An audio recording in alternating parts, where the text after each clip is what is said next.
ગુજરાતમાં સરકારી ક્વોટા હેઠળ મેડિકલ અભ્યાસ પૂર્ણ કરનારા વિદ્યાર્થીઓએ ફરજિયાત ગ્રામ્ય સેવા બોન્ડ પ્રથાને લઈને રાજ્ય સરકાર સમક્ષ મહત્વની માંગ ઉઠાવી છે.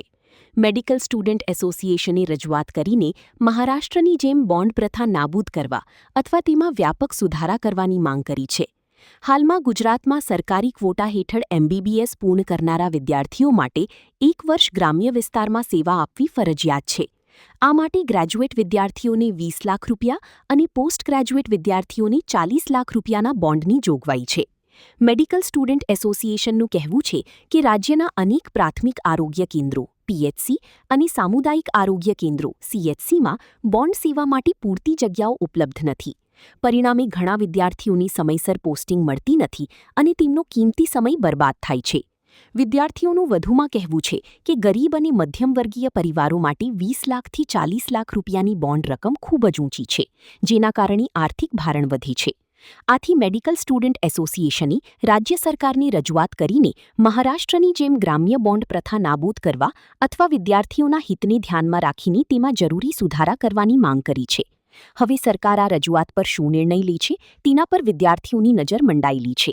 ગુજરાત સરકાર થી નિયત કરાયેલ બોન્ડ અંડર ગ્રેજ્યુએશન અને પોસ્ટ ગ્રેજ્યુએટ માટે માટે 20 લાખ રૂપિયાનો બોન્ડ અને પોસ્ટ ગ્રેજ્યુએશન માટે 40 લાખ રૂપિયાનો બોન્ડ એટલે કે અંડર ગ્રેજ્યુએશનના સરકારી મેડિકલ કોલેજમાંથી જો તમે પાસ આઉટ થયેલા તબીબને પ્રાથમિક પીએચસી સીએચસી ક્ષેત્રે 1 વર્ષની નિયત તબીબી સેવા આપવાનો અને પોસ્ટ ગ્રેજ્યુએશનમાં 1 વર્ષ પોસ્ટ ગ્રેજ્યુએશન પતાવ્યા બાદ 1 વર્ષ તબીબી સેવા આપવા માટેનો જે નિયત છે સરકાર દ્વારા કરવામાં આવે છે. હાલમાં મહારાષ્ટ્ર સરકારે અંડર ગ્રેજ્યુએટ અને પોસ્ટ ગ્રેજ્યુએશનના બોન્ડની નાબૂદ કરી છે. તેનું મુખ્ય કારણ એ છે કે પાસ આઉટ થતા તબીબોની સંખ્યા અને નિયત કરેલી બોન્ડેડ જગ્યાઓની સંખ્યામાં રહેલો તફાવત.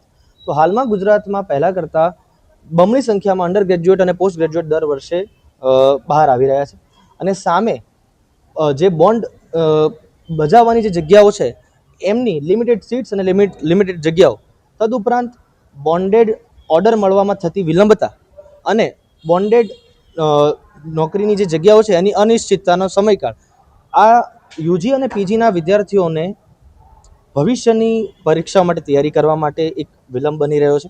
સાથે સાથે 20 લાખ અને 40 લાખ રૂપિયા જેટલું આર્થિક ભારણ એ પણ લગભગ એક સરકારી મેડિકલ કોલેજના કે કોઈ પણ મધ્યમ વર્ગીય મેડિકલ કોલેજના વિદ્યાર્થીઓ માટે આપવું એ અઘરું બને છે. રિક્વાયરમેન્ટ નથી. જી, હાલમાં હું તમને એક આંકડો આપું તો અંડર ગ્રેજ્યુએટ દ્વારા 3,900 જેટલા છોકરાઓ દ્વારા સરકારશ્રી પાસે બોન્ડેડ સેવા ની જગ્યાઓ માટેની એક અરજી કરવામાં આવી હતી.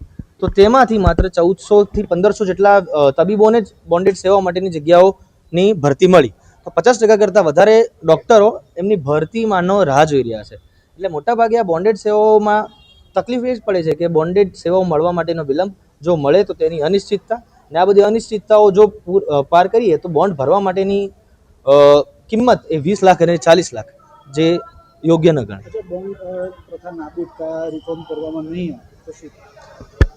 હાલમાં સરકારશ્રીને અમે એક અઠવાડિયા પહેલાં રજૂઆત કરી છે અને સરકારશ્રી તરફથી પણ અમને એક સંવેદનશીલ અને બોન્ડ પ્રથા રિફોર્મ કરવા માટેના હકારાત્મક રિસ્પોન્સ મળવામાં આવે છે. તદુપરાંત મહારાષ્ટ્રમાં પણ જે સરકારે પગલું લીધું એ પગલાંને ધ્યાનમાં રાખીને સરકારશ્રી પણ હાલ સુધી એમણે પોઝિટિવ વર્ડ્સમાં આ બોન્ડ પ્રથાને રિફોર્મ કરવા માટે અમારી પણ સલાહ લે અને એક પ્રોપર કમિટી બને તેના પર આગળ પગલાં ભરે તેવા અમને નિવેદન અને વાયદા પૂરા